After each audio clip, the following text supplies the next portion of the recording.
First of all, see if you can find yourself on this chart. So this is the history of humans on planet Earth. So not very many of us, about 160,000 years ago, you get the first Homo sapiens, but then it's just thousands, hundreds of thousands, millions, and not until the last 200 years did we hit that hockey stick growth curve and go from millions to billions almost overnight. So what happened? Well, we solved hard technical problems that kept humans from thriving. How do you feed all those people? Give them jobs, give them homes, eradicate the disease that's killing them off. Every single time, we invented new technology, brought it into the world to solve those problems. Did you know 400 million people died of smallpox before we invented vaccination? It wasn't government policy, it wasn't religion, it wasn't some charity or an election. It was always new technology. That's the force multiplier that gives you the ability to solve problems on this scale. But if there's one thing all these extra humans are good for, it's making more problems. So our job, literally our job in this room, is to figure out how are we going to invent on that scale. By definition, what worked in the past is not going to work going forward. We have to keep 7 billion humans alive with no additional planets. This is Anopheles defensi. She's a female mosquito carrying malaria in sub-Saharan Africa, and she's the most dangerous animal on Earth. Not sharks, not snakes, not spiders. Actually, the person sitting next to you is a close second. Watch out for them. That's who's dangerous. Mosquitoes carrying disease take almost 1 million lives a year. Half of them are kids under 5 years old.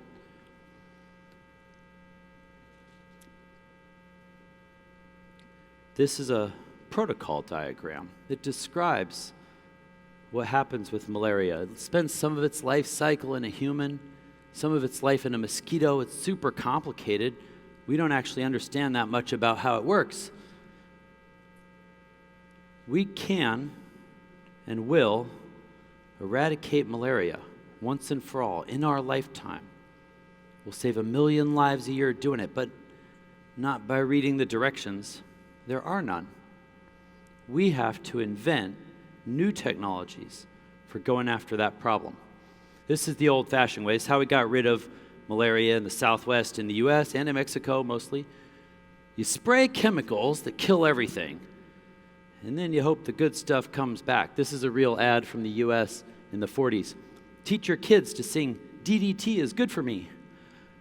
It's not really good for you. It's the technology that we had at the time. But it's not a comprehensive solution. It's not enough to solve the problem we have it at the scale we have it. In Africa and Southeast Asia, we have to invent. So when you're an inventor, you always try to invent a solution involving lasers, because lasers are cool. So we thought, what if we could find those mosquitoes and shoot them down with laser beams? So I hired a hacker. He bought some junk on eBay. 6 weeks later, using motion detection algorithms, we're tracking live mosquitoes. And then we aim a laser at the thing that's moving to sample its wing beat frequency. And from that sound, we can tell the difference between mosquitoes and other bugs, but also the species and the gender. And if it's a female Anopheles defensi, then we shoot it down with a lethal laser. Here's what that looks like. She's not coming back. Who likes mosquitoes? Here we vaporized her wing off. Turns out you can kill as many mosquitoes as you want. Not even PETA comes to save them. Here we vaporized an entire bug with too big of a laser. But it's very satisfying work if you can get it. We're trying to add new tools to the arsenal. Whoops, that's subliminal marketing. So I work at this lab. It's called the Intellectual Ventures Lab. We basically just bought one of every tool in the world, hired one of every kind of scientist, put them all on the same team, and started trying to go after the biggest problems that we could find to invent next generation technologies. That's our machine shop. Invention's kind of a weird business. You know, I invent on about a 10-year horizon. And when you're looking that far into the future, you're just going to be wrong almost all the time. So the solution is to do it at a large scale. Here's some of our hits. Well, this stuff's interesting. If you had a soup can full of depleted uranium, there'd be enough energy in there that it's equivalent to $12 million of gas at the pump. It also weighs like 75 pounds. Like, that's a lot of... Uranium's incredibly energy dense, but it's radioactive and dangerous and messy, and we don't know what to do with the waste, so we've been saving it for our grandkids. Maybe they'll figure out how to make Legos out of it or something, right? We don't know. So we invented this new kind of nuclear reactor. It's powered by nuclear waste.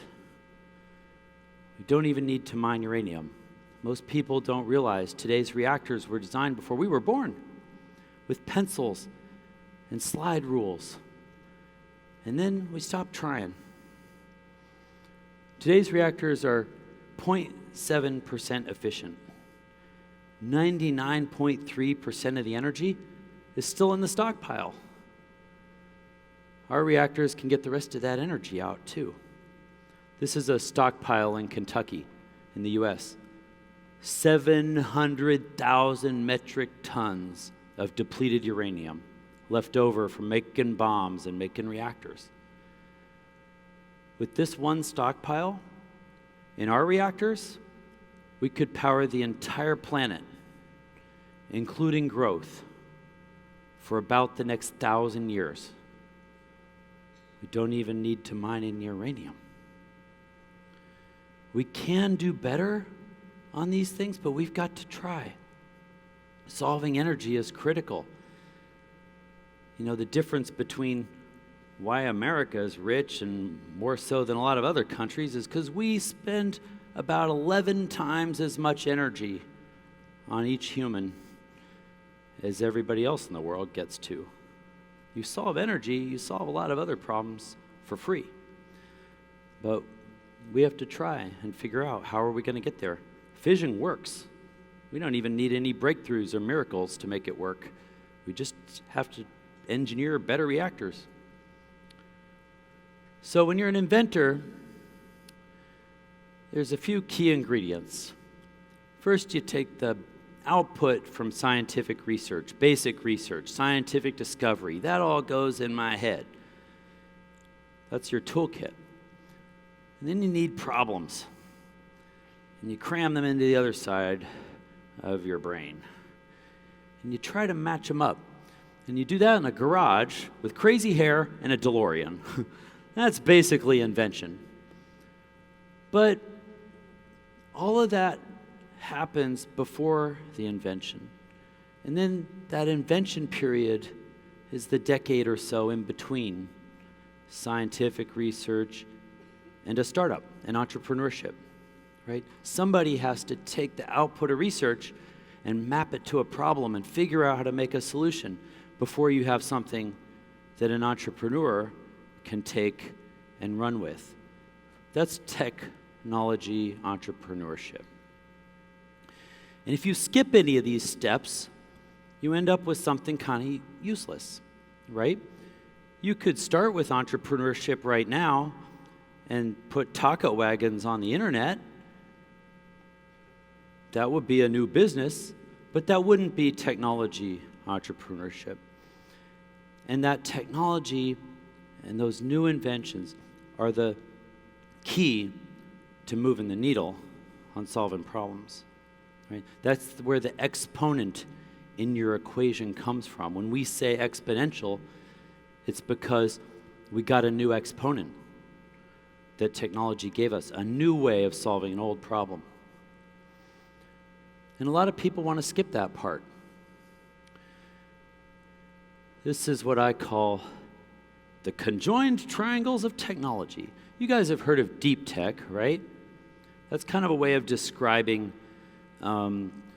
startups or technology startups that are not just iPhone apps.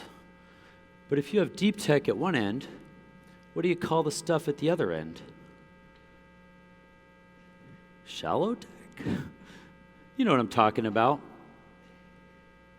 These are not tech companies. If Mark Zuckerberg had never been born, do you think we'd still have something kind of like Facebook? What did Uber invent? An iPhone app?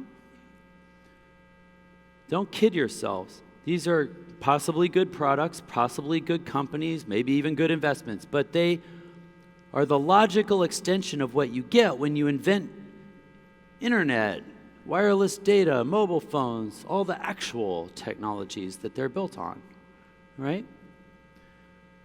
And it's really important to understand that distinction because these are inevitable, but those aren't, right? And the ones that, maybe the companies that invent aren't always the winners. That's what's happening here. But it's those new technologies that give us new superpowers. At the same time, we want to understand what's going on here because something really important has happened. In our lifetime, the economic value in the world was in energy companies. Oil companies were the biggest companies in the world, right?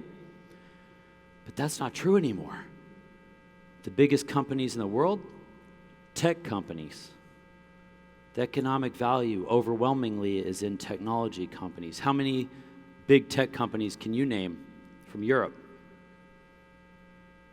2? China? 4? California? Maybe 100 before you got to look on your phone.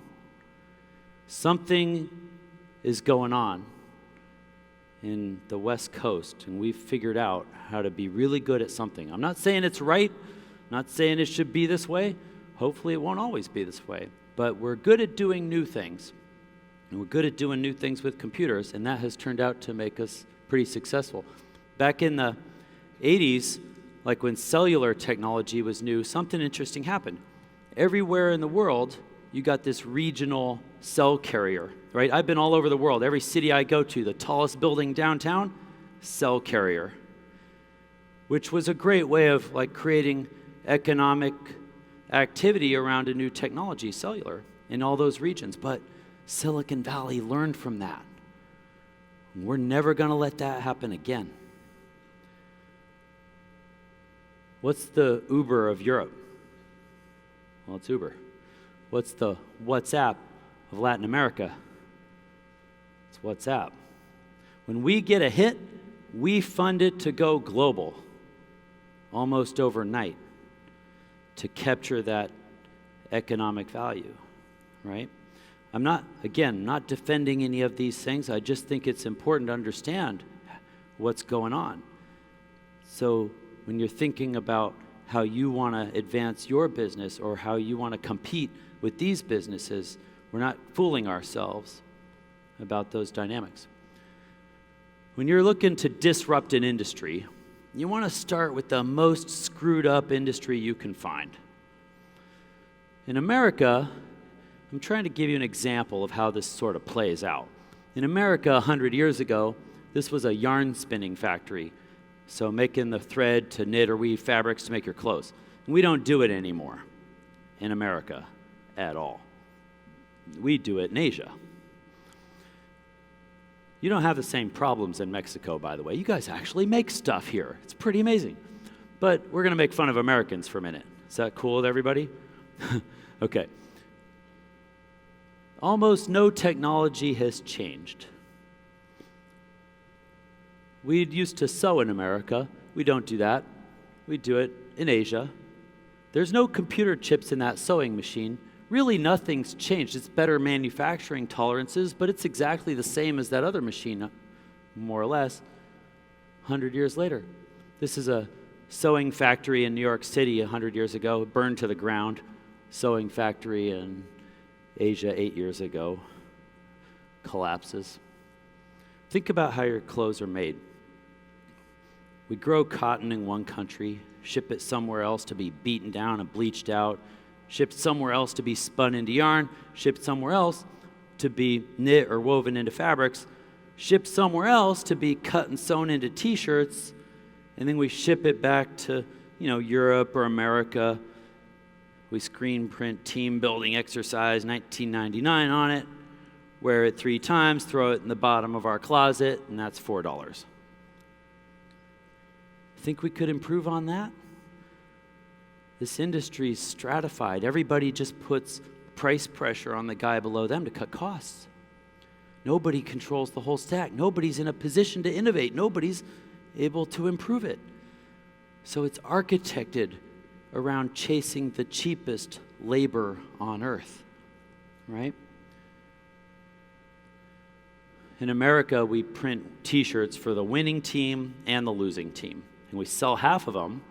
The other half, we ship off to South Africa, and you write it off on your taxes as a charitable donation. People in South Africa have a wildly skewed perspective on American football. I don't think this team has won since 1985, but we made a lot of t-shirts for them. We do it all speculatively, right? If you're a fashion designer, you make a design, you send it down the runway, you get some orders, you fax them off to China and wait 6, 7, 8, 9 months for that stuff to come back on a boat. You put it on the shelf and you hope you guessed right about what colors are going to sell, what designs, what sizes, what volumes, and you never guess totally right. Everybody in this industry has battle scars from guessing wrong. So think about how we make software. Back in the 80s, the way we made software is you dream something up, you roll out of bed and write code for like 18 months, and then, or more. Then it goes on a floppy disk in a box on the shelf at the App Store. Inside that box was a postcard where you could write bugs with a number 2 pencil and lick a stamp and mail them into Microsoft or Apple or Adobe. We made software on an 18-month product development cycle the same way we made sunglasses and shoes and cars. But we don't do that anymore. Here's how we make software today. I dream something up, I roll out of bed, write code, launch it at lunchtime. All afternoon, people are emailing me, pissed off that it doesn't work on their Android phone. I fix some bugs, launch another version, go to dinner. Fix some bugs, launch another version, go to bed. 4 or 5, 6 versions a day are normal. That's your web apps, your mobile apps. And it's made us so powerful. When we say software is eating the world, it's almost exclusively because of this dynamic. Because we don't have to be so smart. We act like kids in Silicon Valley are super smart. You can hire morons to write iPhone apps because they don't have to be so smart. You have to be smart to guess a year in advance what the market wants. But if you can A/B test your way to success, how smart do you really have to be? We're all running different versions of Facebook on our phones right now because Facebook doesn't even, they have continuous deployment. There is no product cycle. You make a feature, anybody who's a developer at Facebook can do that. Launch it to a few thousand users. If it doesn't break, you get 10,000 users. If that doesn't break, you get 100,000 users. If that doesn't break, you get 1 million. If that doesn't break, you get them all. That's continuous deployment. We're testing all the time, right? And it's made us so powerful that we're trying to figure out how do we do everything else in the world the way that we do software. If we can make self-driving cars, and we can make surgical robots, how long do you think it'll be before this exists? What's missing in that video? Yeah, there used to be somebody shoving the fabric into the machine. It's kind of extraordinary, but this is a prototype. It doesn't really exist.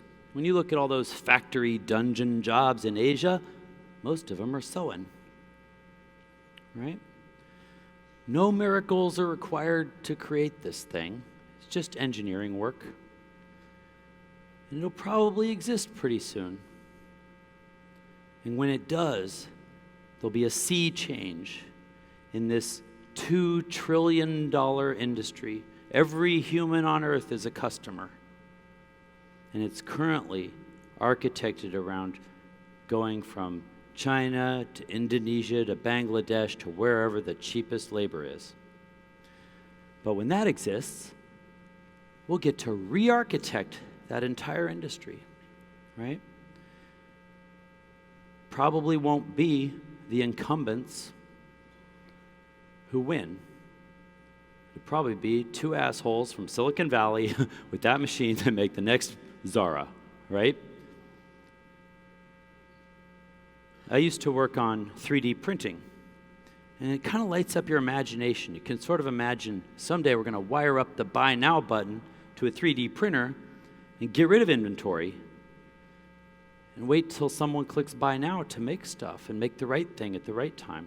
And I couldn't figure out how to do that with a 3D printer. Nobody can seem to print anything anybody wants to buy with a 3D printer yet. But I figured out I could do it in the apparel industry. So I made this company, and what they do is exactly that. Here's an example. This guy's an artist, so he paints the old-fashioned way. Then he puts his art on the computer, and the next thing you know, she's wearing it. The winners in the apparel industry, Zara, H&M, Forever 21, they won by getting their product cycle down from 9 months to 9 weeks. Well, this company gets it down from 9 weeks to 9 hours. There is no inventory. The company has 1,000 designs, and new ones come in every day. And they're all in 10 sizes.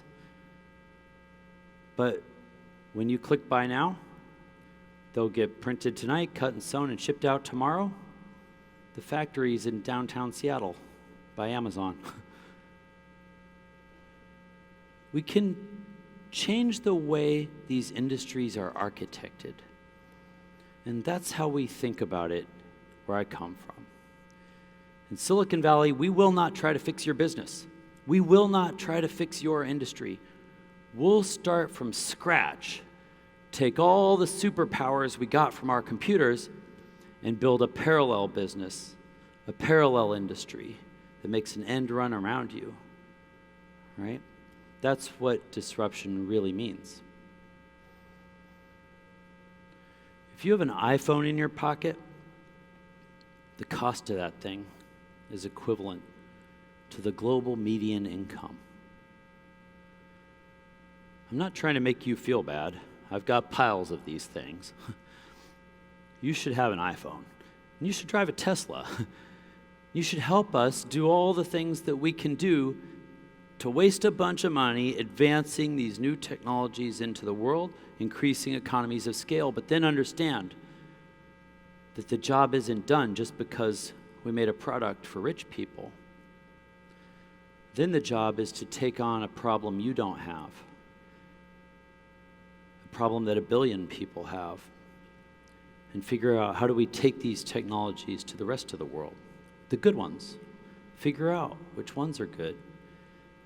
Here's an example. This woman is packing $25,000 worth of vaccines into a $2 styrofoam cooler. She's going to truck them out into rural Africa, start injecting kids, and about half of those vaccinations are going to fail. And they fail because they didn't stay cold. We don't have any detection for that, so we just inject kids anyway. And 250,000 kids a year die of something they were vaccinated against. Now, most of us don't have this problem. We have refrigerators and power for the refrigerators. The power is out 4 to 16 hours a day in a lot of places where we have this problem. So we invented this thing. It's a kind of super thermos. You put vaccines in there, stick it in the sunshine, in the Sahara, no external power. You come back a couple months later, and your vaccines will still be cold. There's no power cord, no way to plug it in. It just keeps things cold. And we can use that to transport vaccines in these regions. This is literally the deployment scenario. You strap this R2-D2 looking thing to a camel, walk for days into rural Ethiopia where there's no roads, and set up a clinic, which is really just like a tree for some shade with a doctor under it, and this thing, injecting kids. That's the front lines of vaccination. That's how we eradicate infectious disease. This is how we're going to save another 1 million lives a year. That styrofoam cooler is only good for like 4 hours. We can do better on all these things if we're trying. So, for the entire history of humans, we've had this very successful innovation methodology called biological evolution. And that's actually how you got opposable thumbs and 2 eyes and the ability to appreciate music. Right? But something happened. It got us to where we are through successive generations of sex and gamma rays. You get variations and mutations, and then via survival of the fittest, we kill off the ones that don't work as well. So, that's how we got here. You used to just have to die to innovate. But we don't do that anymore. There is no natural selection. Now, we can't rely on biological evolution. Now, we have to use our brains and figure out how are we going to make good decisions to innovate. We don't even know if that's going to work. But we have to innovate faster than biological evolution can serve us. At some point, you got to ask yourself, do we need all these extra humans? Now, don't get me wrong. I'm not going to tell you which humans are extra. Hopefully you don't want that job either. In fact, whoever does want that job, we should probably kill them off first. That's not cool. It's actually the most beautiful and amazing thing humans have ever done. We chose to let everybody live regardless of their fitness. Right? I think it's extraordinary. It gives me incredible hope for humanity in the long run. Right? But it doesn't come without a cost. Up until about 100 years ago, everybody just had to work all the time. Some people still do. But with the Industrial Revolution, we got more efficient. We got to the point where we could give you some free time. Now, we didn't squander it. We were very industrious, and we invented the entertainment industry. Books, movies, music, elections, video games, all the things that we do to fill our free time. But at some point, I think maybe we hit peak entertainment. At some point, we probably don't need you to watch more Netflix, right? And something important is about to happen, which is that a robot is coming to take some jobs and give you a bunch more free time. Actually, I'll be honest, probably most of the people in this room aren't going to be so lucky. You guys are going to have to work till you're dead, because we don't know how to make robots to do what you do. But Probably a few days after you die, we will invent that robot, and it'll be amazing. But in the meantime, you're going to have to work. But you probably have some friends who are going to get some more free time. So, what does that mean? It means we have to decide what we care about. Do we need to watch more YouTube? Have you guys tried playing Fortnite with your kids? This is Maslow's hierarchy of needs. This is a way of describing what humans need to feel fulfilled. So think about which of these things technology is helping with. Start at the bottom. Breathing, food, we have lots of technology for feeding people. Warmth, sex, we have condoms and vibrators. Sleep, keep going. Employment, health, all kinds of medical technology and technology for health. Property. The bottom of this pyramid are things I call quantity of life issues. And technology is really good at helping with them. We can keep more humans alive. We can keep you alive longer. We can give you a healthier life. But keep going. Friendship, family, there's no app for that. Sexual intimacy, if you're using technology for that, you're probably doing it wrong. Oh, you guys do laugh. Self-esteem, confidence, achievement, respect, all of these, I call them quality of life issues. And I'm here from the front lines of inventing new technology to try and tell you we don't know what the hell to do about that stuff. Maslow's highest level, self-actualization, meaning in life, creativity, a sense of community. Look around you, people still hurting. Maybe less so here than where I come from, but people still aren't happy. These are the happiest people I know. These are orphans who never heard of overcrowding in their classroom in Ethiopia. Look at this guy. You know anybody happier than him? I don't. I live on the West Coast. I got it pretty good. I've got an iPhone. He doesn't. Don't pity these kids. They've got something we don't have. He wakes up in the morning. He knows exactly who needs him. Right?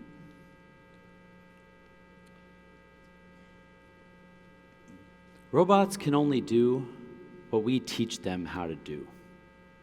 And right now, we are terrible role models for robots. This is my daughter. She came from that orphanage in Ethiopia. And I immediately started raising her with a bunch of American problems. So, for example, we have this robot in our kitchen called Alexa. You guys have Alexa? Yeah. And I noticed the way she talks to Alexa, she's kind of bossy. Alexa, tell me a joke. She talks to Alexa the way I talk to her. So I said, there's going to be a lot more robots coming. They're probably going to need some friends. Maybe you should be a little nicer to Alexa. And she actually liked this idea, so she started saying things like, Alexa, please tell me a joke. She was so much more polite. This totally confuses Alexa, by the way, because Alexa apparently wasn't trained on respectful training data, so you get limited results out of that. But look, what I think it means,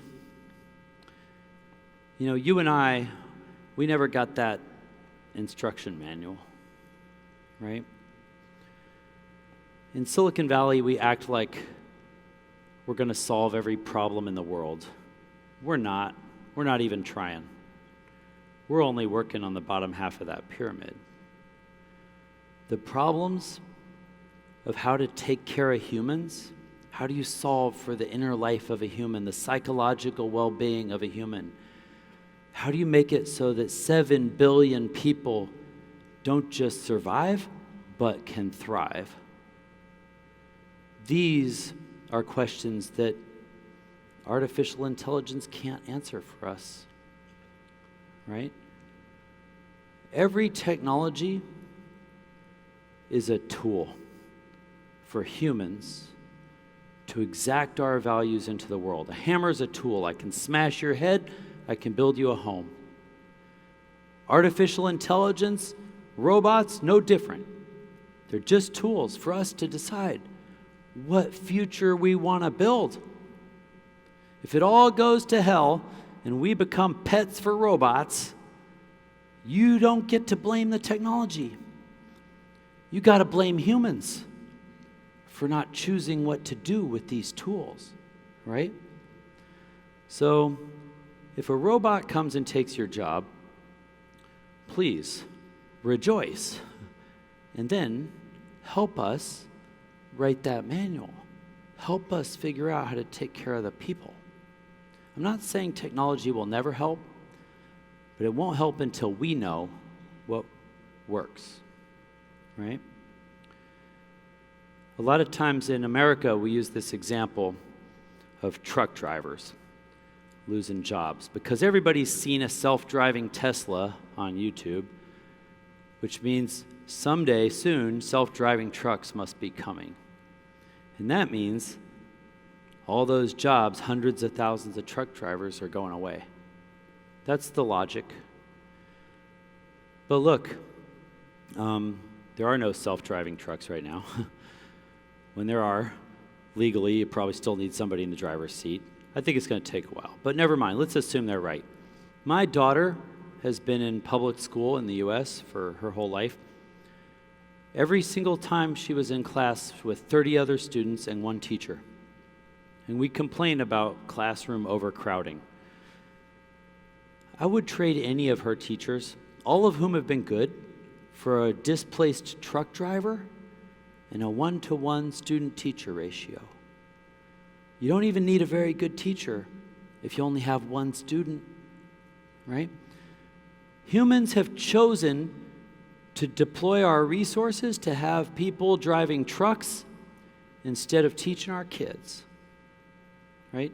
These are not technology problems. They're human values problems. And going forward, we're going to get a big opportunity to take some people and redeploy them. So we need to decide what the valuable thing to do with all that attention, all those resources is. So thank you very much. I'm going to get off stage. Hopefully we get a chance to hang out while I'm here. Thanks, you guys. It's a pleasure to be here. I've gotten to visit some of Mexico, and I can't tell you how excited I am about this place. You guys have proximity to problems that we don't have in Silicon Valley. You have ingenious people inventing solutions. You have industries here making stuff. There's so much potential in this country. I wish I was here to do it with you. So thank you very much. Yeah.